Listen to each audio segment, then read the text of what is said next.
ñaari waajur bu baax di ndokkeel Sénégal yëpp di leen ziar di ñaanal ñëpp jàmm ak salaam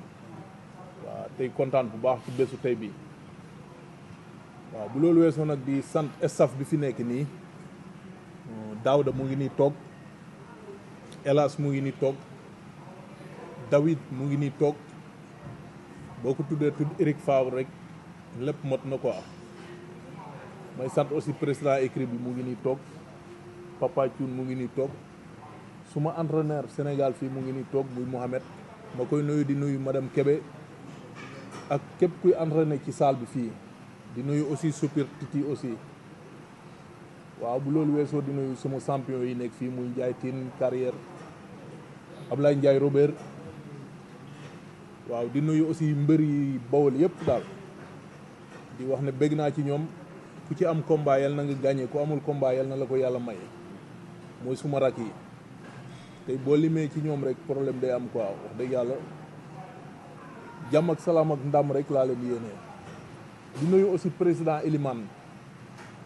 waaw moom boo ko tuddee maanaam fan si club yëpp tudd nga leen quoi kon président ñu ngi lay nuyu di jël nuyu bi di ko teg sa loxo nga tegal ma ko ci loxo ñëpp quoi waaw bu loolu weesoo nag di sant ñëpp daal di rafetlu jeetaay bi Masek aussi maa ngi lay nuyu Socé Mané waaw suma coach su entraîneur Mbaye Ndewane Ablaye Gueye Ibra Diagne nga xam ne bu xale yi entraîné fee ñoo leen di taxawu ñoom Socé Mané ak suma frère yëpp ak supporters yëpp képp kuy bëggee Tapha Tine maa ngi lay nuyu képp ku naan yàlla na Tapha Tine daan maa ngi lay nuyu ñi may ñaanal te xaw ma leen ñoom ñëpp maa ngi leen di nuyu parce que ñaan dafa yaatu dafa am ñoo mën a toogal am ñoo mënta toogal kon maa ngi sant ñëpp di gërëm ñëpp Ibakan maa ngi lay nuyu yow bu ma la nuyoo jël nuyoo bi teg ko sa loxo nga nuyul ma journaliste fii nekk yaa ko Boucar daanaka mot na quoi yow suñu doyen nga comme ni nga ko waxee suñu carrière fii la fekk waaw diiraa ñuy dawal vélo ba yàlla suturaal ñu xaw a am tuuti oto lépp sa kanam la quoi comme ni nga ko waxee lépp léegi nii noonu la demee kon ñu ngi lay sant bu baax di nuyu aussi mondu lam yëpp waaw bon di leen déglu bon après ñu dem ci question yi voilà loolu la quoi. Merci. Oui. La question Mais comment organiser ça? la question nag tey qui brûle tous les lèvres mooy tey pourquoi le choix tey Tapha Tine def point de presse pour pas que mu def open presse comme ni ko tey say supporters bëggee tey gis la nga ñëw sumé ko entraîné def sato vraiment def foofu physique saafanteeg ñoom lan moo sabab tey Tapha Tine ñëwul def li nga xamante ne moom la ko mu préféré def point de presse bii nii lu sabab lu Marie maa ngi lay nuyu Siga Dione Marème maa ngi leen di nuyu ñii sumay jigéen lañ Caanaar maa ngi lay nuyu di nuyu waa Bawol yëpp ak waa Réfane fa lañ juddoo aussi ñëw Dakar fii waa Médina dalal ñu yaroo entour Niathioké Rebeuss Fass Gueule Tapée Colobane bi kon ñu ngi leen di nuyu ñoom ñëpp di nuyu waa zone bi ñu ne muy Ouest Foire aussi ma am fi sees aussi di nuyu waa Kër Ndiayloo suma koñ waa Rufisque ñëpp di nuyu aussi ñu mbokki lébu yi séeréer si bàyyiwuñu kenn comme ni ma ko waxee képp ku naan kàmmee futum na ñu ngi lay nuyu di lay wax ne combat bi seen combat la maa ngi nuyu suñu mbokki joolaay soosé bay nunkee xam nga voilà ñu ngi nuyu ñëpp daal di nuyu tonton Modou Khoule Tengeñ aussi voilà waaw sant yàlla rek xam nga loo gis lu ne cant la quoi ak la mu tombeel waaw lii nii la ko yàlla bëggee nii la amee mbiru suñu borom la deme na ni dañ koy sant yàlla Tapha Tine staff la yor di am ñu muy déglu du moom kenn mooy jël ay décision boppam quoi écrit lañu nekk mbooloo lañ tey ñoom lii la ñu décidé point de presse loolu la ñu def tey bu ñu doon open presse la guddi damay jóg topp seen ginnaaw def loolu kon lii la yàlla dogal tey nañ ko nangoo ne xam ne lii la yàlla dogal open point de presse lañ def voilà. staff bi dafa am lu ñuy tiit dafa am lu ñuy ragal ba tax tey nanguwuñu jël ay seen initiative organiser li nga xamante ni moo di open presse parce que am nañu jàpp ne dañuy ñu infiltrer leen ak yu demee noonu moo tax ñu ne tey dañuy def point de presse. non fii Sénégal la fii loo bëgg a xam balaa ngoon a jot dañ koy xam boo ŋaaŋee ci wax balaa ngaa daaneel xam nañu fa nga jëm fii Sénégal la quoi Tapha Tine du ànd ak kuy tiit wala kuy ragal ñoom xam nañu ma dama leen koy wax ñoom seen bopp ñoom ñii voilà képp ku ma ciy waxal ñoom xam nañ ma bu baax ñi may waxal téléphone boog wala ñuy sensé audio dama ne leen man ci làmb bu ma nit jéem moytuloo dara bu ma doomu aadama jéem ne lii la wala lee la déjà comme ni ko Abakan waxee bu ñu amut expérience ci lam same bu ñu yóbboo ñu dem refan yàllaa ngi taw nii suuf sa yaatu na ñu dem béy noppal nit ñi quoi. waaw man sama première question si Tapha Tine. Tapha Tine lan la mën a rassurer ce public ci combat importance bi nga jëm le 21 juillet est-ce que Tapha Tine bii lépp lu ñuy xaar si moom tey mot na. Iba lamb moom lamb la rek mënul weesu lamb xëy na nag niveau yi day oppante quoi mais combat bu ne def naa ko fii ci Sénégal combat bu nekk yow lépp teewee nga ko sama combat ak Balla Gaye dégg la combat la combat bu mag la combat bu rëy la mais nag mënul rëy ba dépasser suma combat contre Amadou Sène wala contre Bombardier lamb la nag c'est des champions bu mag a mag ma nangul ko te ñaan yàlla may ñu ndam ci koom mais mënul weesu lamb maa ñuy def king box chaque 4 heures du matin laa yeewu dem dawi lundi ba vendredi dama liggéey ci combat bi dama ci liggéey lu bëree à cause de David. sama deuxième question mooy ma terminer lan moo changé ci Tapha Tine 2013 ak Tapha Tine 2024 lan moo ci changé. waaw bon mag fi rek mag xam nga mag day am expérience day am par rapport ak ni ñu doon bëree bu jekk ak léegi c'est pas le même bu doon benn du mën a doon benn quoi oui loolu la. waaw nga gis Tapha Tine ci combat bi ba woon kenn ëppale wu leen ay technicien boo tuddee Zalo Mbaye Diouf doy na exemple gis combat bi nga woo leen ñu leen entraîné Mbaye nee na bokk na ci nga xam ñoo leen entraîné ci combat est-ce que mun nañ xaar comme contre Boy Niang jox la ay consignes nga appliqué ko nga génn ci est-ce que ñu ngi xaar seen i consignes li ñu la tàggat ci combat bi nga ñëw appliqué ko wane beneen xar kanam ci biir. mais Wuli maa ngi lay nuyu aussi maa ngi lay bégge bu baax di sant aussi sa sponsor Cobra vraiment combat bi jàpp na ci def na ay tranga yu bëri tey ñëw nga voilà indi nga fii tranga encore mais man li ma ci gën a neex mooy tey dama génne suma xaalis ñëw jënd participer ci entreprise bi parce que defal nga ma defalati ma c'est normal tey ma ne la Wuli jaay ma voilà kon mu ngi noonu quoi way Dembélé maa ngi lay nuyu laaj bi lan laata sax comme ça. nee na comme consigne ngay bëre est-ce que tey ndax da ngay ñëw bëre ok consigne. waay maa ngi dégg muy tudd ñoom Sallo Mbaye Diouf donc ñooñu semaine bi yëpp ñu ngi woon suma entraînement ak ñoom Ili Soukay ñëw di jàpp ci xam nga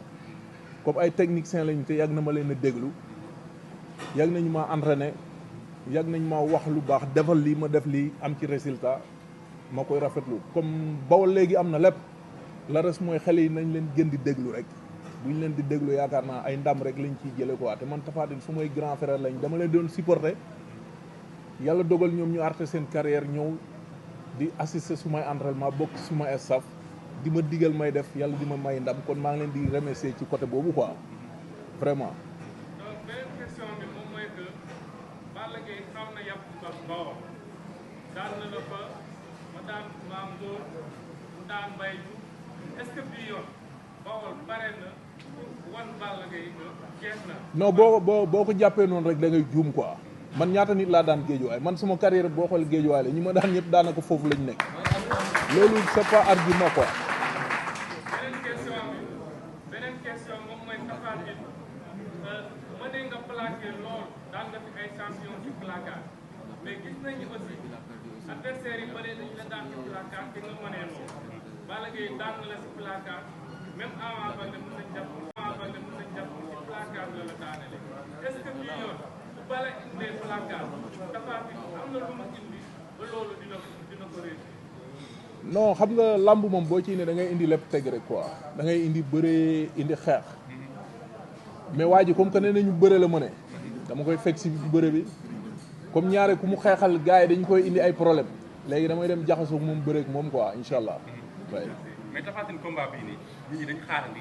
xeex xaarandi bagaar xaarandi rak nga andi fi Gartombe andi fi Sakandé mais Tapha Tine lan la ba slogan bu bees la war a andi ba nit ñi xam ne kii tey bu arbitre sifflé dina dagg jéng yi attaqué Balla Gaye xeex ak moom.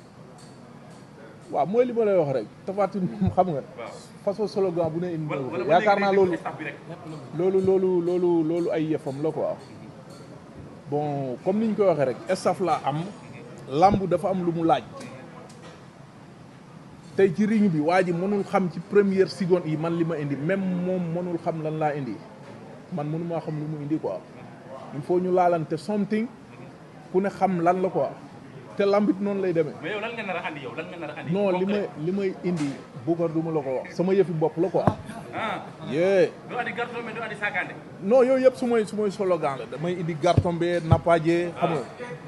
takk si Gartombe takk ci rip. ak beneen bi may indi jële woon Côte d'Ivoire nan la tuddati. ah bi mu jëloon Côte d'Ivoire. waaw. bëree combat bi nga xamante ni adduna yëpp nee nañu yaay favori adduna yëpp ñun ñëpp nangu nañ ci combat bi yaay favori moom sa adversaire bi nangul la ko ndax dynamique bi ngeen nekkee est-ce que favori boobu noonu gis na ci sa kaw wala oyof na sa moom laa wax bu yàggul ci presse bi man gëmuma ay affaire de favori yu kenn xamul parce que tout le temps gars yi da ngeen di gis favori day am outsider bi ñëw def différence tout le temps comprendre lamb la lamb laay def yéen presse bi bu leen neexee ku leen neex mun ngeen ko jox favori mais man du ma def sama bopp favori yi voilà mu ngi noonu quoi sport laay def lamb la daana ma ñor dem daan suma adversaire xam nga dem feete sama victoire ak sumay fan si quoi. mais ñeneen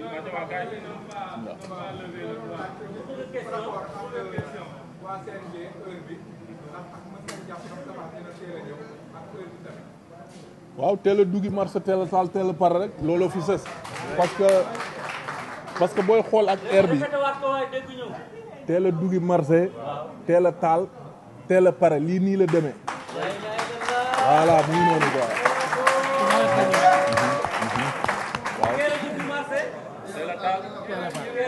lii nii la demee waaw waa ji na xam ne ñun xaaruñu ko ci dara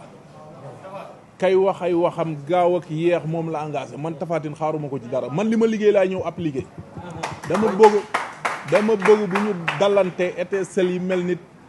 mbojum kaane voilà loolu laay xaar ci moom insha allah waaw lii lu ñu indiwaat la rek ñun ku ñu xam-xam ne Medina lañ dégg dañ doon seetaan lamb bu pare jant bi doo wësoo Iba Mar dama bëgg bu ñu dalante étincelle yi mel nit mbojum kaane voilà loolu laay xaar ci moom insha allah waaw lii lu ñu indiwaat la rek ñun ku ñu xam-xam ne Medina lañ dégg dañ doon seetaan lamb bu pare jant bi doo wësoo Iba Mar voilà mu ngi noonu quoi dañuy doon seetaan lam ñuy jóg a julli timis kon mën naa ne lu ñu indiwaat la rek quoi règlement la boo xam ne ci état bi la jógee ñun ñëpp nañ ko boole respecté loolu la quoi amul leneen.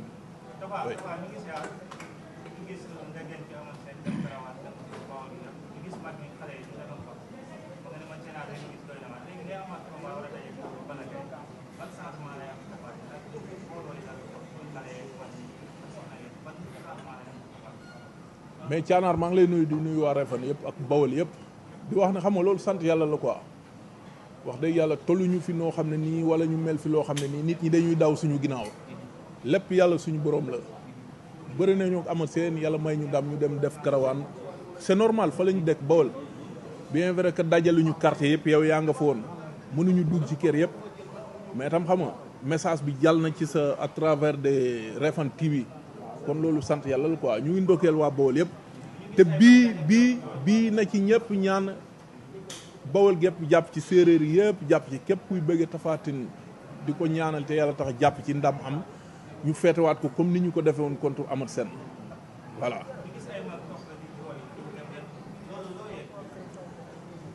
waaw mag ñooñu ñu ci bëri ay ancien gloire lañ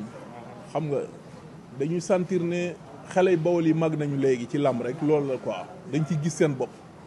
peut-être loolu la quoi ñu ngi leen di ndokkeel aussi di jul del mosawu ñoom ñëpp quoi. combat bi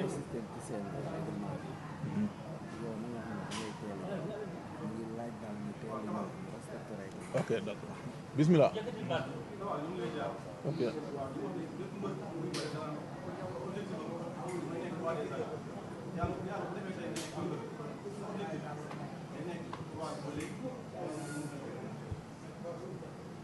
waaw bépp mbër buy bëre loolu la roi comme lu bees la fi nekk muy empereur xam nga bu yàlla defee mu gagné ko damay dem reyanti yoot roi bi rek boo ñëw estat galoo yëpp ceinture yi bëri loolu la amul leneen ah oui maa lay fay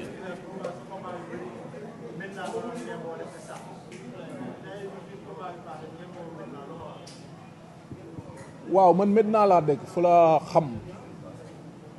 mën naa ne même bu ma fa gémboowu itam sama ful yëpp fa la ñuy déparé quoi wóor na président fa la ñuy reyee nag yi ci risis bi añ yi fa lañ koy togee kaar yi fa la ñuy déparé ñëw estat voilà bu ñu daanee it fa la ñuy ñëw waaw lépp mën a nekk nag waaw maintenant moom kër gu ma fa dugg ne dama bëgg a ngemb rek wala ci mbed meeg fépp tax problème amul ci quoi oui. Tafa bu dee livre dernière question rek combat bu toll nii enjeu yi ampleur salaire sponsor waaye daan Balla Gaye combat capital bu toll nii te jusqu'à présent tey gisaguñu Tapha Tine jël décision boppam ba léegi Tapha Tine stable lay dugg mais biir géew est-ce que mën nañu xaar ni Tapha Tine jël te jusqu'à présent tey gisaguñu Tapha Tine jël décision boppam ba léegi Tapha Tine stable lay dugg mais biir géew est-ce que mën nañu xaar ni Tapha Tine jël ay responsabilités jël décision boppam ne lii laa bëgg a def dama koy def ci combat bi ne non Boucar juum nga boo ne Tapha Tine jëlut ay responsabilités jëlul décision da ngay juum pourquoi pas combat bi ñaata mois la yàgg na 6 mois wala 7 mois damay dégg ñu naan Balla Gaye tëj na këram kan moo tëjut këram ñib si ba pare di tëddaat ci matelas bu ndaw xam nga séance d'entraînement yi continué kii 3e fois mu ngi ñëw Sénégal dem la yegg si combat bee ko fi indi bi may ñëw face à face bi maag moom ñoo ànd face à face boobu gars yi coow naan lii wala lii moom mii moo ko préparé sur boobu lu Tapha Tine def ak lu mu mel moom moo ko préparé kii David mii toog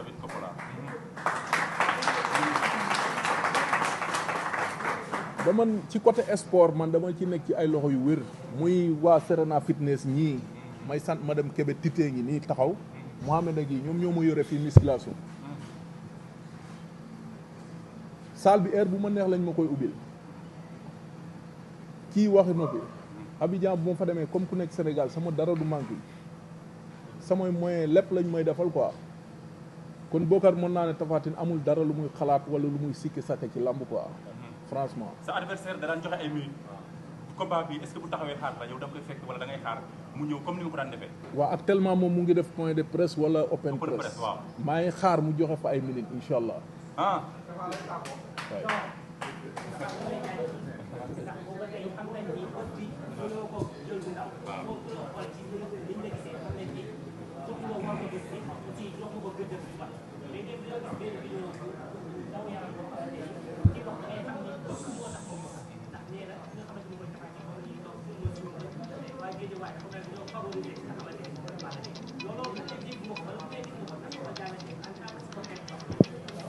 non du question de favori Balla Gaye wala ñu favori Tapha Tine luñ ko favori man tam am nañu moo favori supporter wala ngay waxte booy waxte yàlla taxul xam nga am na ñoo xam ne dañuy waxte yàlla taxul mais ñiy wax réalité bi xam nga ñooñu kenn waxu leen dara mais dama doon waxte yàlla tax rek xam nga wax li ma xam wax li ma gëm loolu laa doon wax loolu moo nekk ci man problème mu yar beeg comportement beeg man loolu moo nekk ci man amul doomu aadama mu mën a sensé surtout loolu la quoi waaw. ah Tapha dafa am benn question mooy yow sa adversaire daje woon ngeen arène nationale seen première face to face ngeen dajewaat seen deuxième face to face à la 2STV su ko juumalee nan nga gisee sa adversaire Balla Gaye de noo ko gisee. champion bu mag comme li may wax rek champion bu mën a bëre bu mën a xeex. non sur le plan de la physique nan nga gisee Balla Gaye de.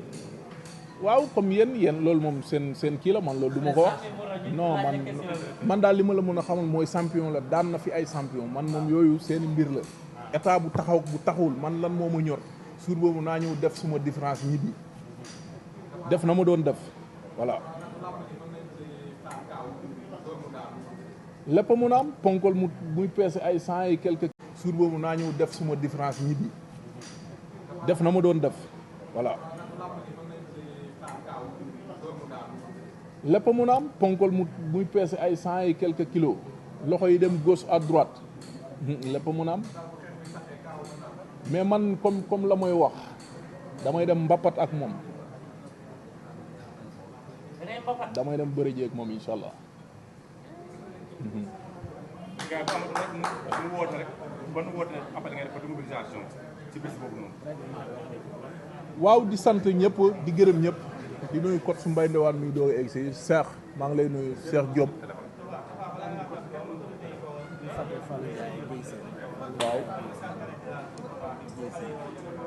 waaw di sant ñëpp di gërëm ñëpp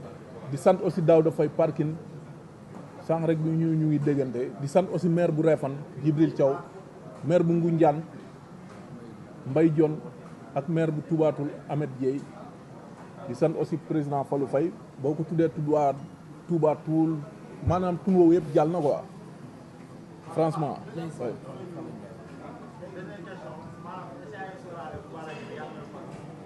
dégguma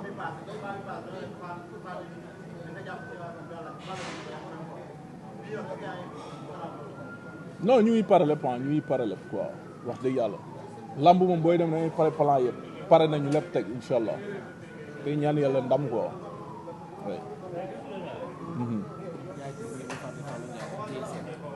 waaw bu loolu weesoo aussi di sant promoteur yi Bawol yi waaw boo tuddee Dieye Sène Fallou Ndiaye Assane Ndiaye ñoom Daouda mu ngi nii toog yaakaar naa moom moo leen fi teewal ñoom Prési ñoom Yeddaali ñing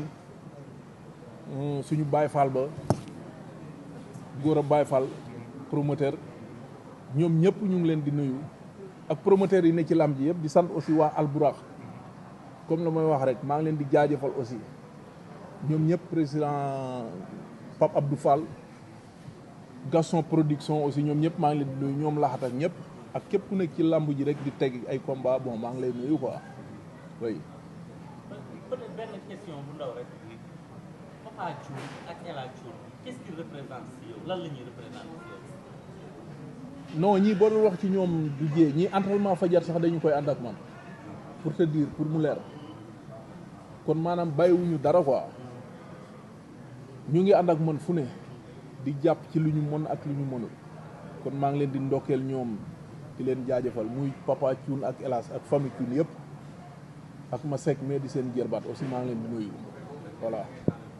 mais couronne bi gis nga ne pare na gars yi defar nañ ko rafet na couronne bi day dem boobu wala couronne bi waaw couronne bi boobu. waaw xam nga loolu man Tapha Tine aw ma ci sikki sàkk waaw yéen ko dem yóot ko waa Bawol loolu tax may reyante comme ni ko gars yi waxee. couronne baa ngi nii de pare na. maa la wax loolu. incha allah.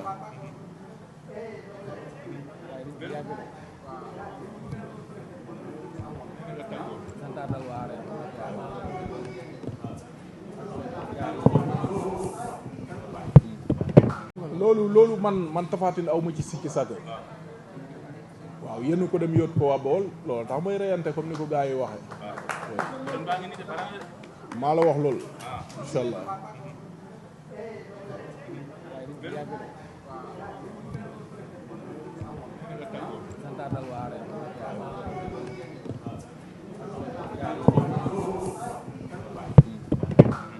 Grand Médoune bu kenn du ok mooy laajte nee na lamb jee bi mu passé dafa am communication bu ñu doon dégg ñu naan que ñu tegul lamb ji dañ na doon xaar bi ñu doon tey waaye est-ce que loolu. ban lamb ban. ban lamb nee na ban lamb waaw bi passé lamb ji passé waaw. mu ne. nee na ay gileem génn na fa ak lépp bële passé. non mais xam nga làmb moom préparation yi buy ñëw lu ne ngay gis lu ne ngay dégg même bii rek yaa ngi dégg lu ne yaa ngi gis lu ne ku nekk ngi gën di wax. infiltration amul. non man loolu gémmuma ko quoi yooyu moom I don't believe man yooyu du ma ko lijjanti sax quoi du ma ko sóor ñii ma jege xam nañ lool man yooyu du ma ko bàyyi xel. làmb bu paasee boo ñàkkee xamal ne ñàkk nga bul ngañi kenn bul ne kii la wala kee demal nga dem defaru jiwaat boobaak léegi yàlla mu ngi suturaal ñu ngi ci suñu dynamique ki ñu ko seqadoon nan la demee côté sant yàlla. mois de juillet de la jigloon te daan si Yékini Junior juillet daan Elton juillet ngay bëriwaat 21 juillet yow juillet lan la. sant yàlla sant yàlla sant yàlla Ibo waaw. bon di woo comme gars yi ciy jàpp parce que itam xam nga bu ñu amee combat taxaw beeg mobilisation bi gars yi ciy jàpp xam nga ñooñu itam du ñàkk xam nga tudd seen tur ku mel ni Bamba Fall aussi ñu ngi koy woo ñun foofu la ñuy déparé fa la ñu am mu ñëw xam nga def taxawaay ci doomi Medina doomi Bawol yi waaw di sant Daouda Faye aussi. Grand Médoune pareegul de. ok. Grand Médoune nee na. oui. Balla Gaye par exemple noir nga sol yow nga sol noir bi lan la ndax da ngeen bokk ci biir gars yi wala nu mu demee noonu wala noir bi lan la. waaw mën na wala noir bi rek. loolu lépp mën na rey nekk parce que Sénégal dafa xatt quoi. ñëpp ay mbokk lañ ñëpp ay xam nga ay xarit lañ. bien. ceex bi mu ngi fii génnati waaw moom mu ngi ca mëninam quoi waaw noonu la demee nag tey lii lañ sentir quoi. boo di sant ñëpp ma dun xulee aussi Refis Tafatine Kër Njaayloo ñoom ñëpp ñu ngi leen di woo comme dab rek ñu ñëw gérer affaire yi xam nga ndam am quoi incha allah. Sarif maa ngi lay nuyu madame Kébé Mohamed ñoom ñëpp aussi ñu ngi sant entreprise Adja aussi Patisen waaw ñu ngi koy akel ñu ngi koy nuyu di wax ne xam nga defal nañuy teranga aussi moom tam voilà ñu ngi sant aussi Père Modou Mbaye ñoom ñëpp xam nga Père Mbaye Thiam voilà ñu ngi leen di gërëm di leen sant di wax ne xam nga kontaan nañ gis nañ taxawaay bi rafet na